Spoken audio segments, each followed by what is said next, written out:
Good evening, ladies and gentlemen. My name is Dana Dennis-Smith, and I'm delighted to welcome you to our second edition of the Heilbron Lectures from the next 100 years, team.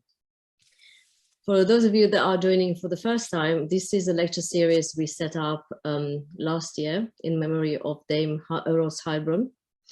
And the thinking behind it was to pay a tribute to an advocate of her generation. Rose Heilbron was very well known for her advocacy and oratory. In fact, she was very unusual in her time to be one of the most famous after dinner speakers, which was a very unusual thing for women to do in the 1940s and 50s. The lecture series is set up really to give a platform to women legal thinkers to share their thoughts, their ideas with the widest possible public, not just the legal public, but to go beyond and really give them a platform to share their thinking with you. So I'm delighted to have with us tonight two amazing guests. And I'll start with Lady Hale, who is also a patron to the next 100 years. Lady Hale graduated from Cambridge and taught law at Manchester University, but also qualified as a barrister. She specialized in family and social welfare law and authored many books in the field. She was the first woman to be appointed to the Law Commission, an important legislation resulting from the work of her team there includes the Children's Act 1989, the Family Law Act 1996, and the Mental Capacity Act 2005. In 1994, she became a High Court judge, and really her stellar judiciary career, many people know very well. She was then a Court of Appeal judge. She then joined as a law lord and then joined the Supreme Court as the only woman. She then rose to be the president of the Supreme Court in 2017, a moment we celebrated greatly at the first 100 years part of our centenary celebrations. And we are really proud and delighted that she's able to join us tonight to introduce the second edition of the Heilbron Lectures. Lady Hale, the floor is yours. Thank you very much indeed, Dana, for the invitation and the introduction. Good evening, everyone. It's a real pleasure to be with you all for the second annual lecture in memory of Rose Heilbron. I want first to congratulate Dana Dennis-Smith on everything that she and Spark 21 achieved in celebrating the first 100 years of women in the law. The project brought back to life the achievements of the early pioneers who fought to join the profession and to make their way within it. Prominent amongst them, of course, was Rose Heilbron. Rose gained a first-class degree in law from Liverpool University in 1935, followed by a master's degree, and was then called to the bar by Gray's Inn in 1939. She joined chambers in Liverpool and rapidly built up a successful practice in crime and personal injuries. It may be that the war was beneficial in helping her to overcome the deeply ingrained prejudice of clients and solicitors, but she soon proved her worth and continued to prosper after the war. So much so that after only 10 years in practice, she was one of the first two women to become King's Counsel in 1949. Among the many other firsts in her career, she was the first woman to combine a successful career at the bar with a happy family life and motherhood. She married Dr. Nathaniel Burstein in 1945, and their daughter Hilary, also to become a very successful barrister, was born in 1949. Rose continued her professional career with the help and support of her husband and a live-in nanny, and went on to achieve further heights as a barrister, perhaps the most famous barrister of her day, and on the bench. But she had to suffer many setbacks too. She was not elected a bencher, that is a member of the governing body of Gray's Inn, until 1968, long after she should have been. It is not until 1969 that women were allowed to join the Northern Circuit Bar Mess, where the barristers get together to have dinner during the legal terms. on equal terms with the men. And it was not until 1973 that she was at long last elected leader of the Northern Circuit, which by rights she should have been many years before. She was a woman of great ability, great courage, and great resilience, a role model to all of us who practiced on the Northern Circuit. So it is a special pleasure to be honouring her memory today. This series of lectures is part of the next 100 Years project, which is dedicated to achieving equality for all women in the legal profession, improving their visibility and supporting the women lawyers of the future. So it is another special pleasure to be welcoming Professor Sarah Green, the Commissioner in charge of Common and Commercial Law at the Law Commission, the statutory body devoted to the reform of the law. It is, as I have reason to know, after serving for more than 9 happy years as a commissioner, one of the very best and most rewarding jobs in the legal world. And I am sure that we shall have much to learn from Professor Green. So sit back, everybody, and enjoy this year's Heilbron Lecture. Thank you so much, Lady Hale, for that wonderful introduction. So we picked the theme for this year's lecture. Every year we like to pick a big theme. Last year was freedom, and this year felt really fitting that we should focus on what is time out. It's such a broad theme of our time. It was inspired by many aspects of how we have lived and worked in the past year, and really in the last 18 months as the pandemic hit us. The social impact of social media, technology, how we are able to disconnect from work, or maybe not. All of these themes seem to be perfect for Professor Sarah Green to address, given her mixed background of academic study, but also having been a technologist in her early career at Accenture. So this is a public lecture. I'm really excited about the theme, but also the title, Learning from Our Time's Fables. And so without much ado and without making you wait any longer, I think it would be only fitting to now pass on the floor to Professor Sarah Green to share with us her thoughts. Over to you, Sarah. Thank you very much, Dana. Thank you also, of course, to Lady Hale, to James, and to the Next 100 Years Initiative for inviting me to speak this evening in the name of a most inspirational, pioneering woman. It is both an honour and a pleasure to have a speaking part on this journey as we embark on this next century as women, as lawyers, as lawmakers, and as leaders.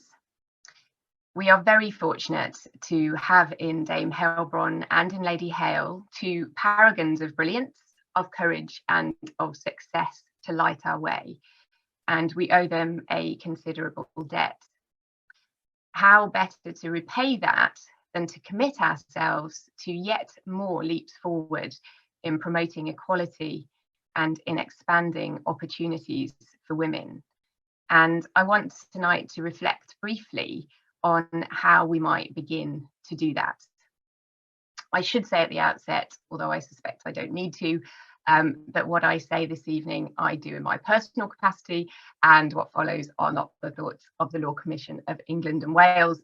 If I don't say that, I might get locked in the tower. So learning our time's fables, as Dana has said, is what I decided to call my lecture, my words this evening. And it's going to touch upon several of the points that Dana has set out around the theme of time. So all hours contain 60 minutes, we all know that, but not all hours are the same length. We learn this early on in life.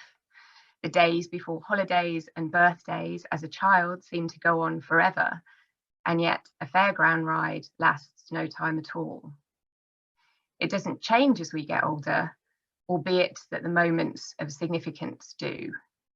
I have never known minutes as short as those that follow my pressing of the snooze button on my alarm, or as long as those when I'm late for a meeting and my train is waiting for a free platform. 40 minutes of this lecture to say all the things I want to say seems like a very short time indeed for me. It might for most of you feel a lot longer than that. I realised as I started to think about what I was going to say this evening that the older I get, the more I think about time. And perhaps that's inevitable, but I think also that it is hastened and has been hastened by the pandemic and the strange vortex that we were all placed in by the life limitations it imposed and continues to some extent to impose. I also realised as I pondered on the slippery and shape-shifting thing that is time, that most of the lines of poetry that have etched themselves on my brain over the years and that return to me on a regular basis are all about time, both its relentless march and its promises. It is, after all, the ultimate arbiter of what stays in and what gets left out of our stories. We know we should use it wisely, and yet we tend to describe as good times those periods when we don't. It's little wonder, I think, that time has been a focus of art and poetry for all time. Less than a month ago, for instance, as Carol Ann Duffy so lyrically put it, the clock slid back an hour and stole light from my life. Nobody can convince me that a brittle day in winter is equal in length to the elastic hours of late spring and high summer. And there have been periods in my life, for example, which I'm sure are familiar to many here, when I was keenly aware of what my professional peers were getting on with, whilst I experienced the exquisite conflict of privilege and burden that is parental leave. Then Andrew Marvell's words were never far from my thoughts. At my back, I always hear time's winged chariot hurrying near. In an environment in which one is judged by what and how much one has done in absolute terms, rather than according to one's time spent at work, more of which later, there were times when I could have sworn that that winged chariot had Lewis Hamilton at its wheel and the full genius of McLaren involved somehow in its mechanics. Similarly, I imagine there are few people listening to this who will not identify with the line that is never far from my thoughts, the evening before a deadline, a plea which manages, in the mouth of Marlowe's Faustus, to be both visually delightful and viscerally dreadful. Stand still, you ever-moving spheres of heaven, that time may cease and midnight never come. Midnight always comes, of course, but it doesn't always bring Mephistopheles, and that's my point.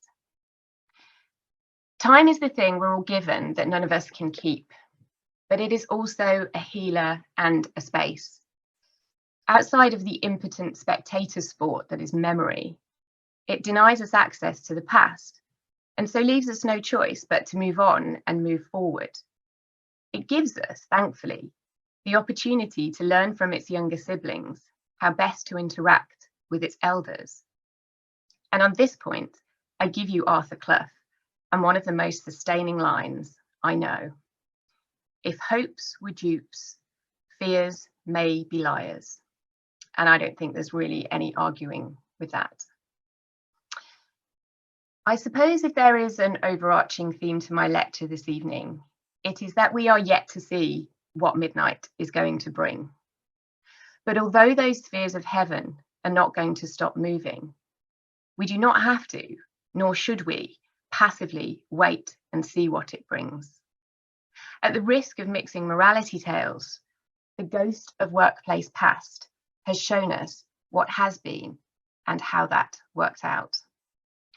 It is vital that we combine that knowledge with our observation of what is happening in this present state of flux, uncertainty, and transition to make sure that the workplace of the future is one that we would sell our souls to have, but that we won't have to. So I want now to address the fables of our time to which I refer in my title. These are the realizations that life during a pandemic has either hastened or created, and which I find both intellectually fascinating and really quite terrifying. Fascinating because my thoughts about some of them are different to how they were 2 years ago, and terrifying because they are huge. Terrifying because they are all both traps and opportunities. In fact, I do feel slightly breathless contemplating the magnitude of the choices we as women and we as lawyers must now make, and the work that we still need to do. I should say here that I use the term women as a meta title in a sense, to recognise the full range of accomplishments and aspirations of the Next 100 Years initiative. It goes without saying that women as a term does not refer to a homogenous group, but rather to a rich mosaic of socioeconomic variations, family structures, individual contexts, and intersectional concerns. Now that complicates the negotiation, of course, but since when was being one-dimensional something to aspire to? So, the first fable. Work is something you do, not somewhere you go. Now, this was a phrase that sticks in my mind because I learned it in my first full-time job when I left university. And for years, I subscribed wholeheartedly to it. And then about 12 months ago, I started to think about it a bit differently. I've always been someone who finds working from home incredibly productive. In fact, in terms of pure output, far more productive than being physically in a workplace. But I've realized recently that this is because it has always formed part of a work equation and was always balanced against time in the workplace and mixed with it. Time in the workplace, seeing people planned and unplanned, drinking coffee, eating cake, watching, learning, absorbing, being amused, being irritated, being tired, having dressed properly, sometimes having brushed my hair, having been rained on, having got stuck in traffic of all kinds, seeing people and being seen. Now that equation is a delicate balance, but a balance I think it has to be. Work is, of course, something we do, but without more, that makes our relationship with work sound very passive. There is, I have little doubt, much to be said for reconstructing our relationship with work. So it is something we do, but it is also somewhere for us to go, a space for us to inhabit, not necessarily a geographical one, a vehicle for us to drive, a force for us to harness. So why does it feel so alien to say that we should make work for us? And it does, I think. It does to me. I'm not, of course, the only person to talk about this topic in recent weeks. I imagine most, if not all of us, are aware of the talk recently given by Catherine Mann, a member of the Monetary Policy Committee of the Bank of England. And speaking recently at a virtual coffee morning at the FM 100, Catherine warned of women having suffered from a she-cession as a result of the pandemic, which in her view is likely to continue if women allow themselves to be absent for too long from the workplace. She talked of extemporaneous spontaneity, basically highlighting the intangible benefits of interacting with tangible others. Catherine predicts the development of 2 employment tracks in the future, a physical track and a virtual track, and says it's easy to guess who will be on each. It is certainly true that women were absent from the workplace for too long, and it will be all too easy to leave again, last in, first out. But let's not do that.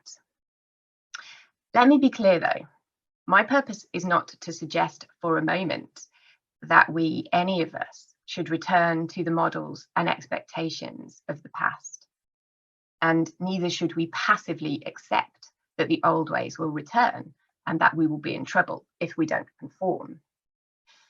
My point is rather that we need to be alert and alive to relevant dangers, to recognise that the she-cession is a risk and understand why it is a risk, and decide therefore in a fully informed way what we want to do about it. Before midnight comes, in other words, we need to come up with a better model, one that has the interests of all workers and workplaces at its centre, and not one that evolved in a world in which both work and workers were very different to how they are today. The future of work is a hot topic at the moment. There are many perspectives and opinions on it. It is hard to deny, however, that whatever the future of work brings will depend on our collective efforts in the present.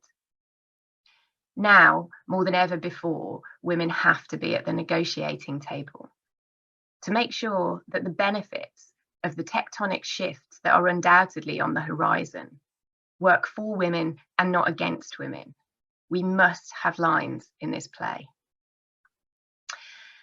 Practical men, this is a quotation, hence the pronoun, practical men who believe themselves to be quite exempt from any intellectual influence are usually the slaves of some defunct economist. Well-known words from the well-known poet John Maynard Keynes. I think they're instructive, those words, in alerting us to the importance of decision makers not being unconsciously shaped by their own past experience which relates to a world that has now passed. Before this century even began, so I've been looking forward, and just for a moment, I want to look back. A group of experts was commissioned by the European Commission to write a report on the future of work and labour law. Led by Alain Soupiot, who's Emeritus Professor of Law at the Collège de France, 9 scholars produced an analysis that has not only stood the test of 2 decades' time, but has turned out in many ways to be remarkably perspicacious. It remains, therefore, relevant and helpful today. In fact, while some of its projections have already eventuated, others are happening now, and others set to begin or to intensify in the post-pandemic world.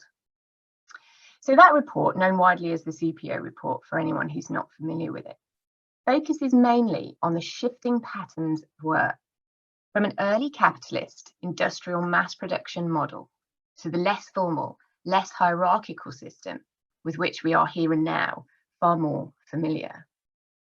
The report is concerned, therefore, with the last significant transition in employment relations, the last transition, that is, before the storm whose eye we are currently in. Now, strikingly, and I quote from the English language translation published in 2000, a year after the original French version emerged, the report observes variable working hours, on-call hours, and annual scheduling of working time are the most tangible signs of a change coming about in response to the evolution of technology, teleworking, which shatters working space time. That phrase, shatters working space time, is elemental to today's questions. But what I think is really interesting about that is that we need to remember that when that report was written, 1999, few people had mobile phones. The phones of those who did, each one the size of a small dog, were really just for calling people and texting, if you remember, in huge black letters on a grey screen. In 1999, email was both novel and the next big thing, and anyone who was anyone had a pager. And yet even then, teleworking, remote working, as we now call it, was seen already as having shattered working space time. Now we can telework using a watch. It's not hard to understand why the pieces of the working space-time continuum have themselves been shattered into ever smaller pieces. This phenomenon, this destruction of work-time boundaries, is the thing that connects and underpins all of our time's fables. So I turn to the next fable. More connected does not mean less isolated. Technology has, as we all know, developed so as to ensure that we can now be connected, should we want to, all the time. We can speak to and see people on the other side of the planet in real time and for very little cost, or at least very little financial cost. Constant connectivity has enabled professional and personal relationships to continue even during lockdowns and under social distancing restrictions. and it has been in many ways, therefore, transformative. But it has also revealed what perhaps should have been obvious all along, but which escaped most people's notice, that connection does not preclude or prevent isolation.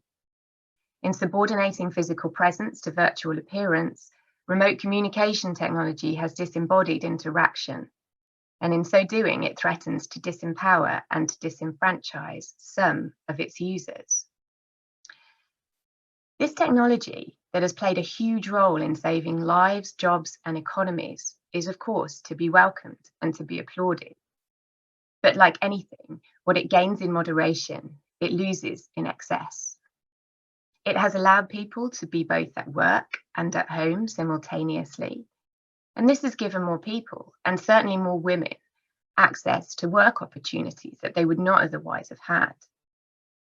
But in the very process of providing that option and eliding the geography of work and home, it has also provided something of a trapdoor for those who have, or perceive that they have, compelling reasons to be physically present in the home space and physically absent from the workspace.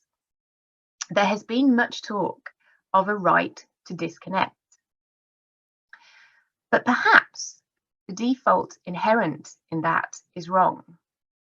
Maybe the right, should we choose to exercise it, is to connect. Systems such as these stand or fall by their baselines. The next fable. More time in does not mean more time out.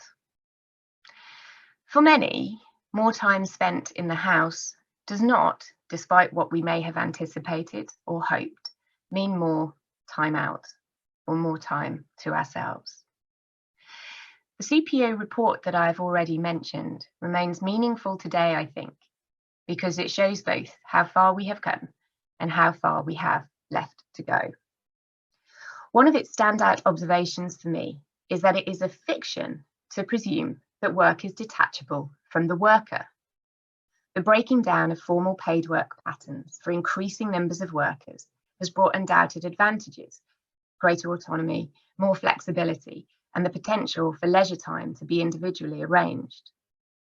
Such informalisation, however, has, along with the forces driving it, also led to an increasing projection of work time onto free time. Never has this been truer than during the pandemic, when for many of us, all of our work had to be done from the place that forms the base for the rest of our lives, and with which we associate family, social, rest, leisure, and sleep time. This was often made all the more extraordinary by spaces being made to accommodate those things for everyone: housemates, partners, children, parents, lodgers, guests, and so on. Separability became an unattainable luxury for many. And for others, of course, it was solitude that provided the challenge. Physical absence from work, along with social restrictions, meant the absence of human contact and left work itself as the sole connection with the outside world, a lifeline, a tether, and a bind. This forced merger of the workplace and home has had some surprising and some less surprising results. Less surprising, perhaps, is that it has been easier for those carers newly working from home to combine paid work with their life's work, particularly where young children are the recipients of that care. An increased physical presence in the home has made certain aspects of parenting easier. And you will note, I am sure, how carefully I'm choosing my words there. But perhaps more surprising is that the bright lines that used to exist, for better or for worse, between paid work and our life's work have been eroded, and with them the boundaries that they marked. 20 years ago, the CPO report highlighted a general failure to recognise reproductive and domestic work as being part of the work-life equation, recognising at the same time that this had a disproportionate effect on women. This phenomenon, which is still very real, is something we need to have at the forefront of our minds as we figure out how to redraw boundaries in a way which enables and empowers women to combine the multidimensional aspects of our lives, rather than in a way that restricts us geographically, professionally, or spiritually. Being at home is, for obvious historical reasons, more charged for women on the whole than it is for men. We have, after all, been told for generations that it is our place. And maybe it is, but only if we want it to be. The next fable. Less commuting time does not mean more personal time.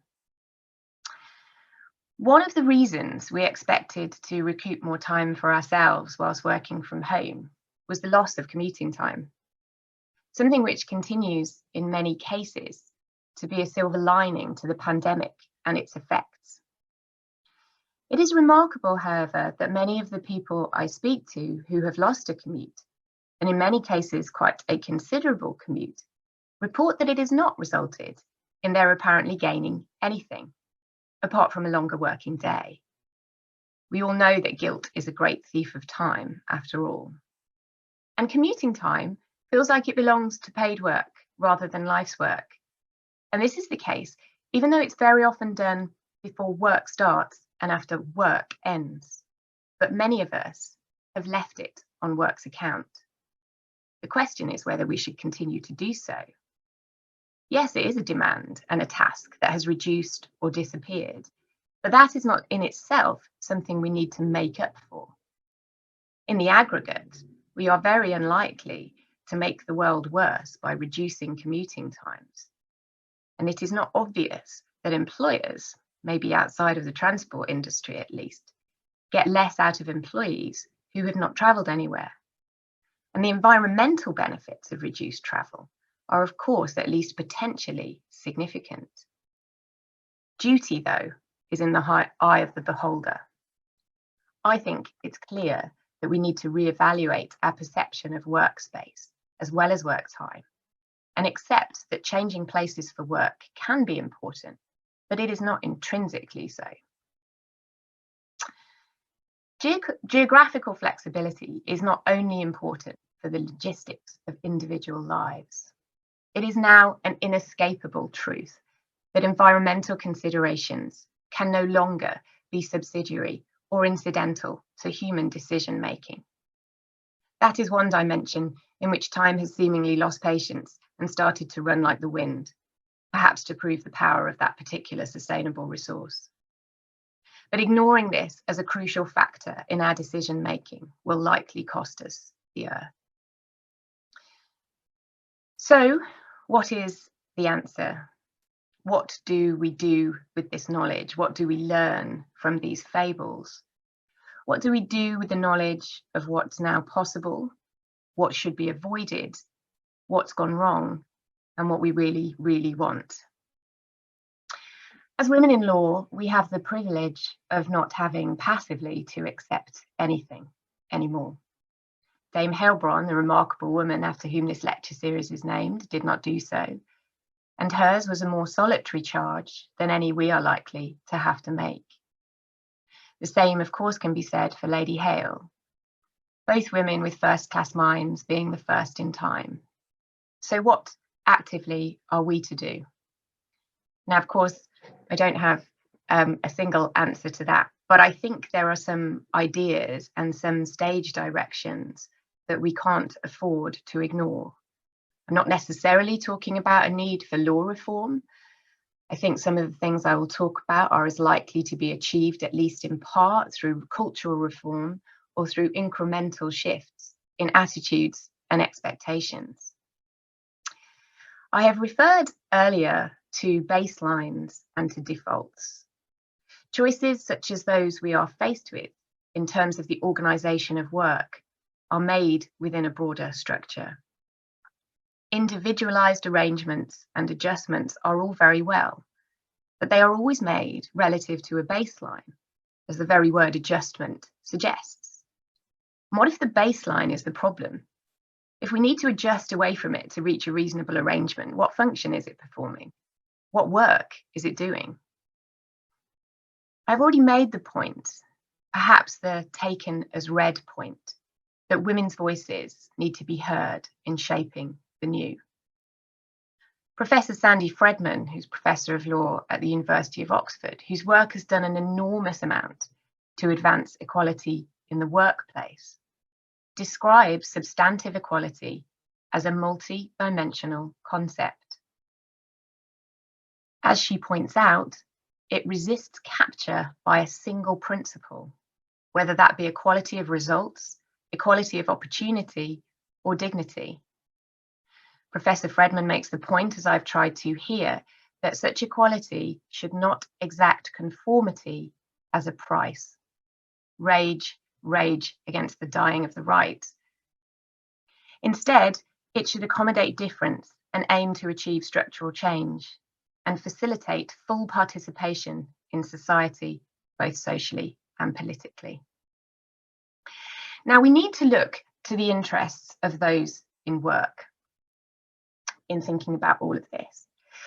But we also, importantly, need to look to the interests of those not in work or returning to work, whatever the reason for that. Often it's a result of illness or of caring responsibilities.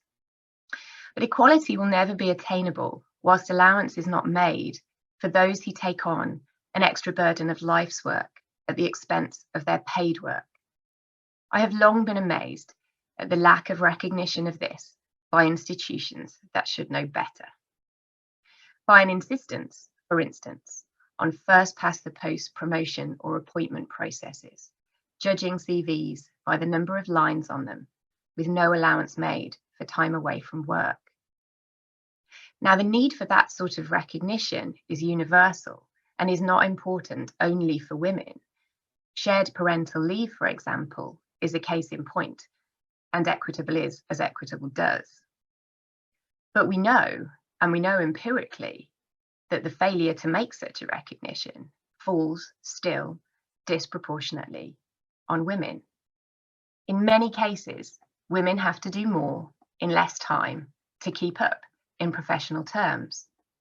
And yet there still seems to be a sense of wonder and confusion from some quarters about why we have a gender pay gap, glass ceilings, and predominantly male gatekeepers. In trying to make this argument in the past, I've used the analogy of limited overs cricket. Failure to evaluate workers on the basis of time actually spent working, as opposed to time since first appointment, has the same effect as giving one team 50 overs and the opposition, say, 30 overs, and still awarding the trophy to whoever gets the most runs, regardless. In the sporting arena, that would be regarded as just not cricket. And yet it is standard practice still in many professional contexts. If a cricket team loses its chance to bat for the full number of overs, of course not an infrequent occurrence thanks to the British summer weather, the total number of runs they are chasing is correspondingly reduced according to a set mathematical formula. Why haven't we got a Duckworth-Lewis method for work? I think we need one. Now, this is a public project. My view is that we need to be bold and we need to be positive. On one view, the current working model has had its time. It has for too long been limping from reactive response to reactive response, imposing negative duties to fill the gaps between our paid work and our life's work. The formulation of positive duties, by contrast, designed to fit work to workers, to avoid problems before they occur and to avert unequal results before they happen, would seem preferable to accepting that damage is inevitable and that it can merely be limited and patched up on an ad hoc basis. There have been some very recent and very concrete examples of this sort of positive approach. Only this week in Portugal, employers, I see, can now be fined for contacting employees outside of work hours. Closer to home, several financial firms are now offering unlimited paid annual leave and imposing a minimum number of days that must be taken by each employee. Others have mandated a 4-day week with a set number of hours to be worked across those 4 days. Now, to many, these measures might seem extreme or counterproductive or unfeasible or all of the above. They are certainly unlikely to work for every employer-employee relationship. but they do move baselines, and they say something extraordinary about the possible redistribution of time.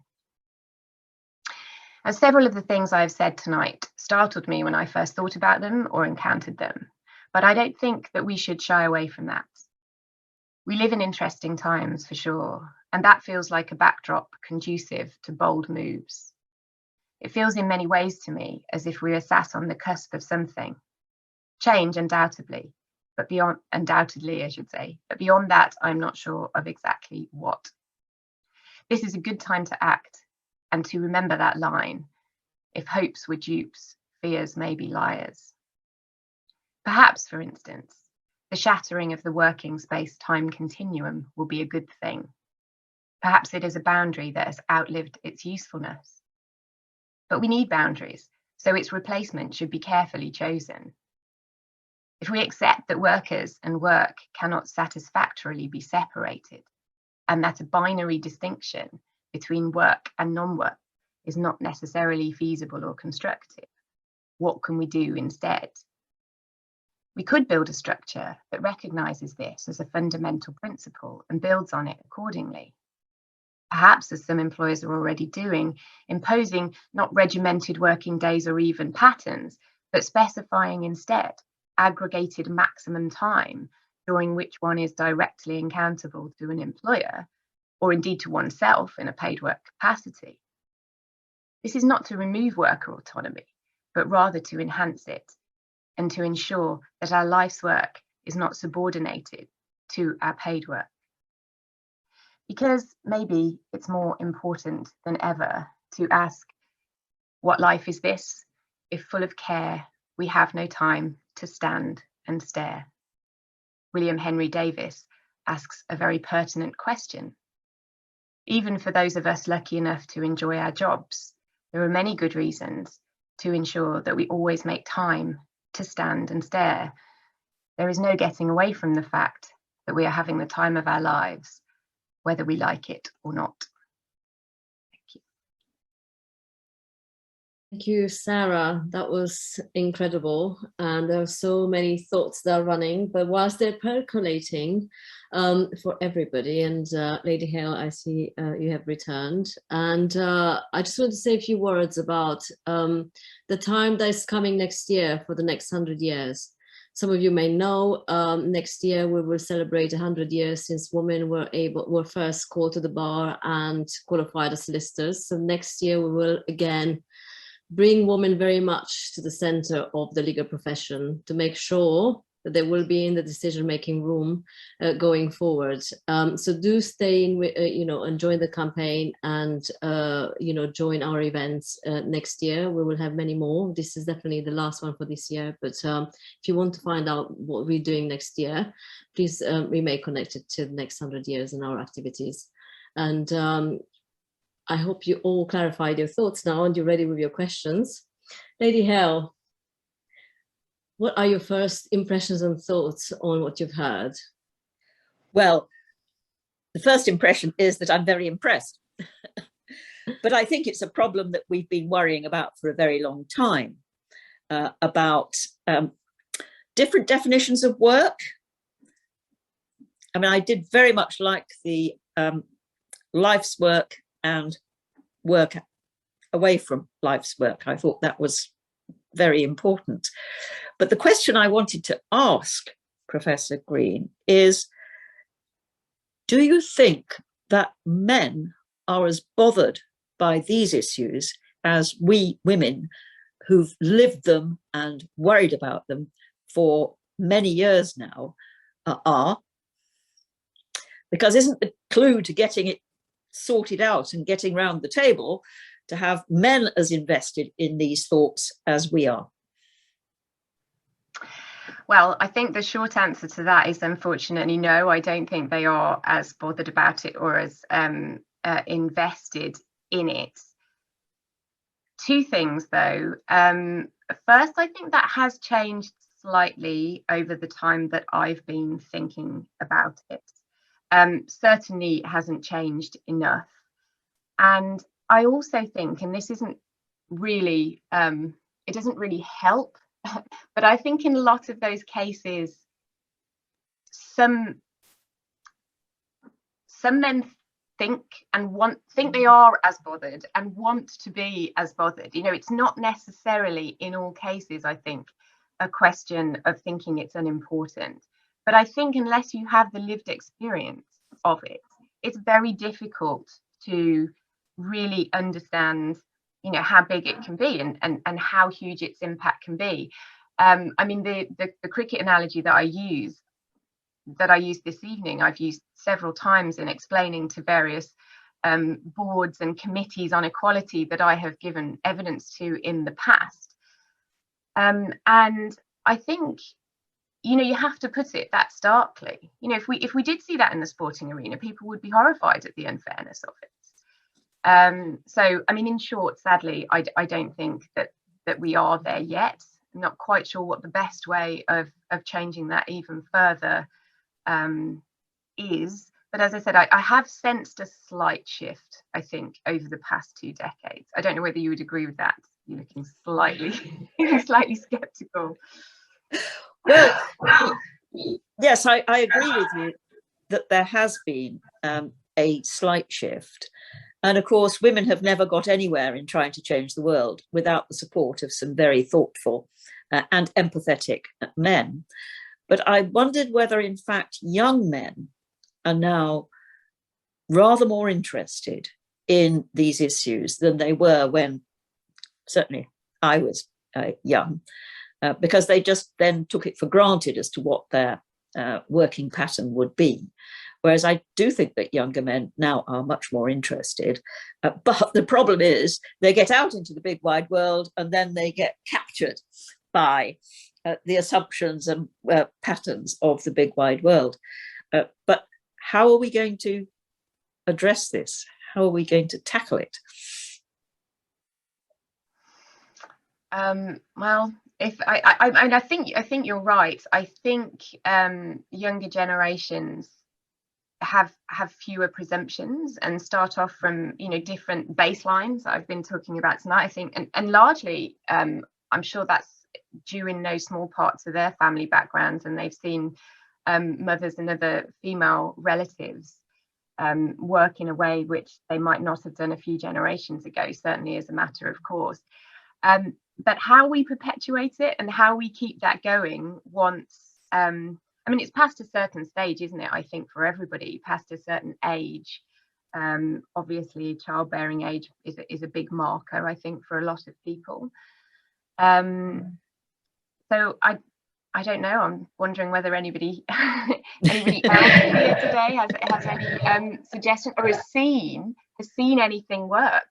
Has empirical evidence of practices or ideas really for keeping that going. Well, we better see whether other people in the room have got notions about how we might bring everybody on board to this. I loved your phrase, positive duties to fit work to the workers. That's basically what you want to see. And I think it's a wonderful phrase, but we just have to get a lot more people invested in it.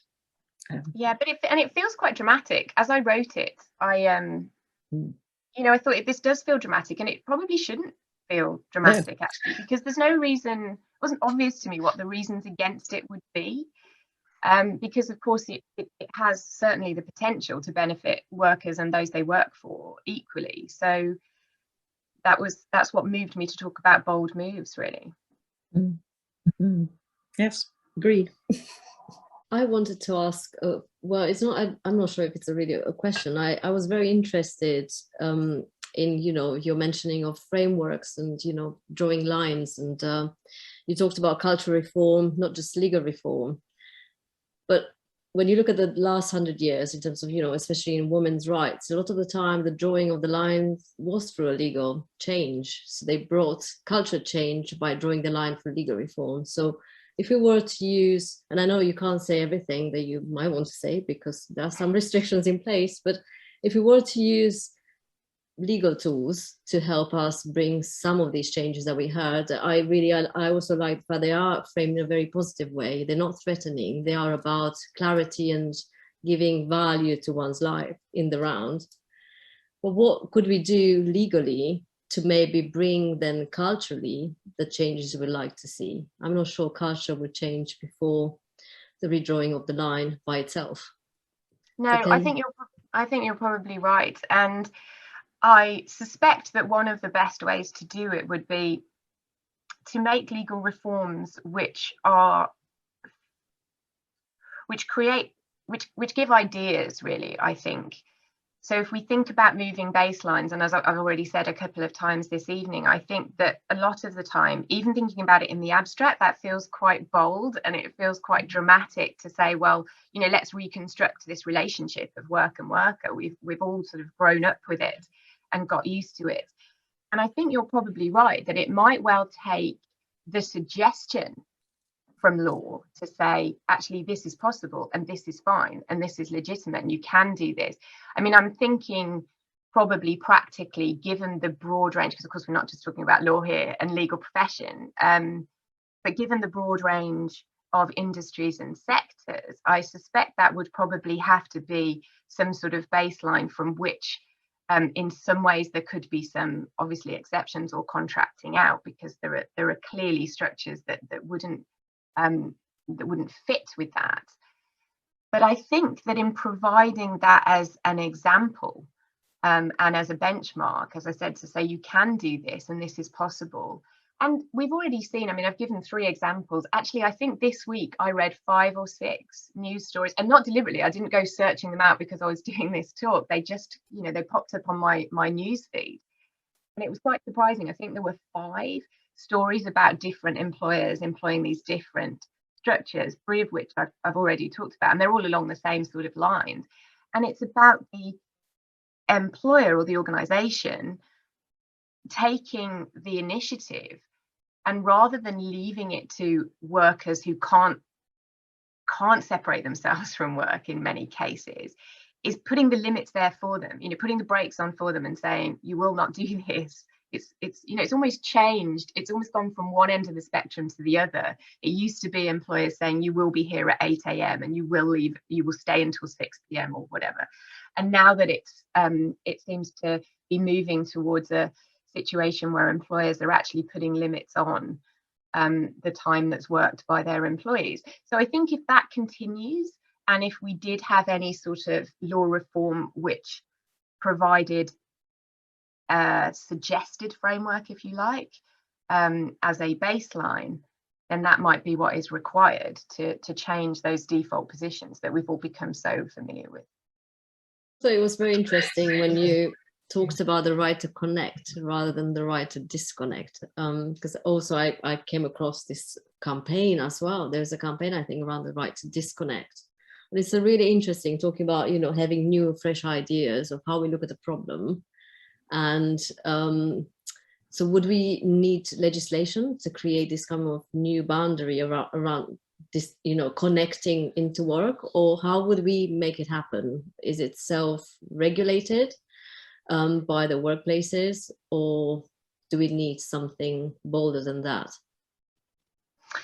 I mean, it's similar to what I've said before, really. I think it might be something that needs to be kick-started. I mean, whether that's through legislation or whether that's through organisations, women's organisations are more likely, are the ones who are more likely to make it at the moment, of course, making their voices heard and asking for that. So not on an individualised basis, because as I've said already this evening, individualised arrangements are all very well, obviously, for the individual, but they don't necessarily do much to change the culture. And if everybody needs an individual adjustment, then probably there's something wrong with the framework itself.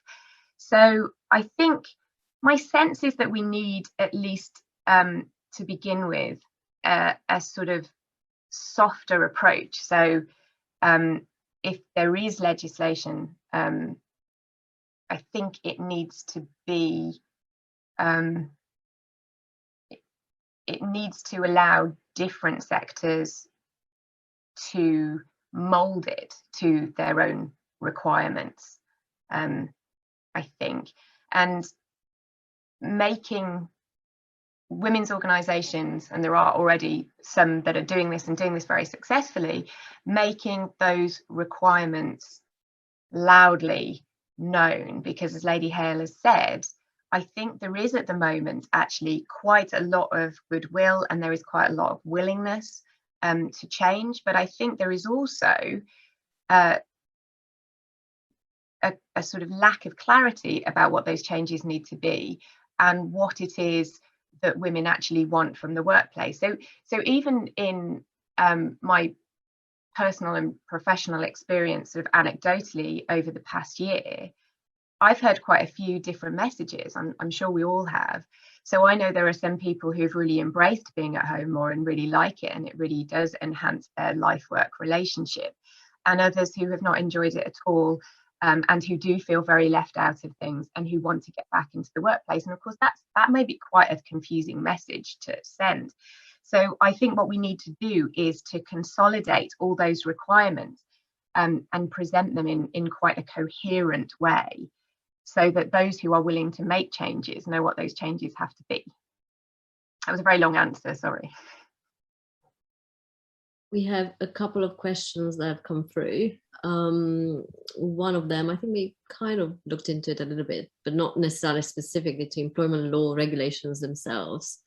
Do you think that the answer lies in changing those, or in increasing paternity leave, for example, to address some of these challenges? Yeah, I think the availability of shared parental leave has obviously been a massive leap forward, because until relatively recently, if you wanted to have a family, there was very little choice really about who took that career break. So that already in itself, I think, has been a really important step forward. And so any increase in available paternity leave gives us some room for manoeuvre and allows, of course, some potential changes. I will ask a question of Lady Hale to tell us more about the thoughts she's collected tonight from this lecture.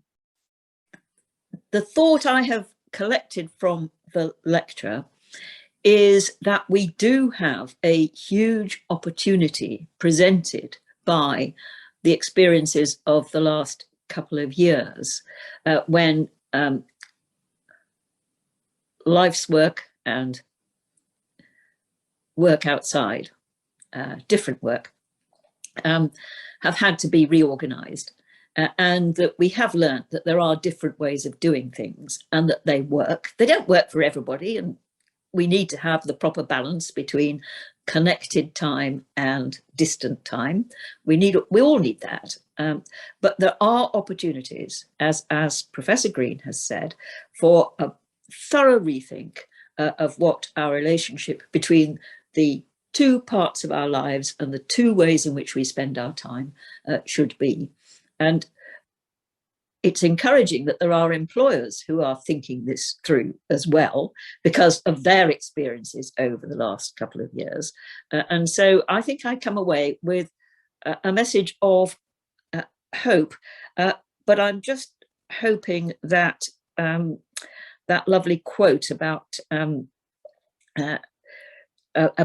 hope being dupes, but fears might also be liars. I think hope shouldn't be a dupe all the time. I think we should try and take a positive message from this very, very thoughtful lecture, for which I'd like to thank Professor Green very much indeed. Thank you so much, Lady Hale. I won't be challenging the technology for much longer, just in case we get pushed out again. And I'm not sure if, Sarah, we can hear you still or not. Maybe if you'd like to. No, I think for some reason, all words have been spoken from your end by the look of it.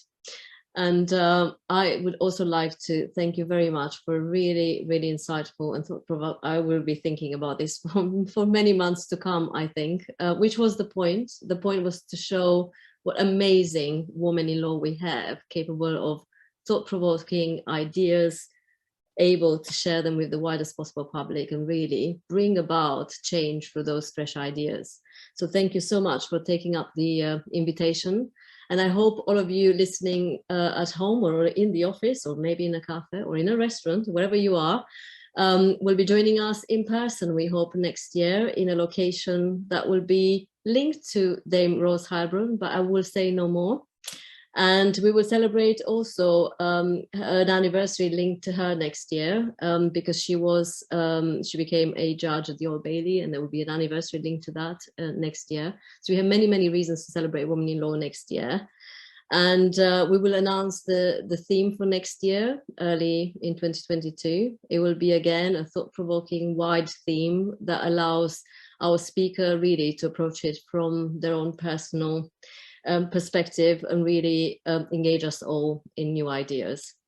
If you would like to support us and you feel generous at Christmas, you can always support our campaign. We have a Give Her Future campaign at the moment that involves membership for next year. You can join us that way. You'll get a book.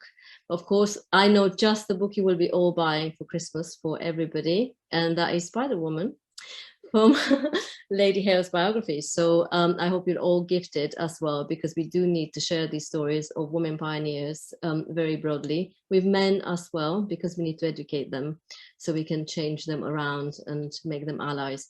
So thank you very much for a really wonderful evening. I really enjoy all these events. Thank you to my guests and our guests, Lady Hale, our patron, and to our speaker, Professor Sarah Green. And I look forward to meeting you again next year in person, but maybe also online. Thank you very much to everybody for joining us. Good night.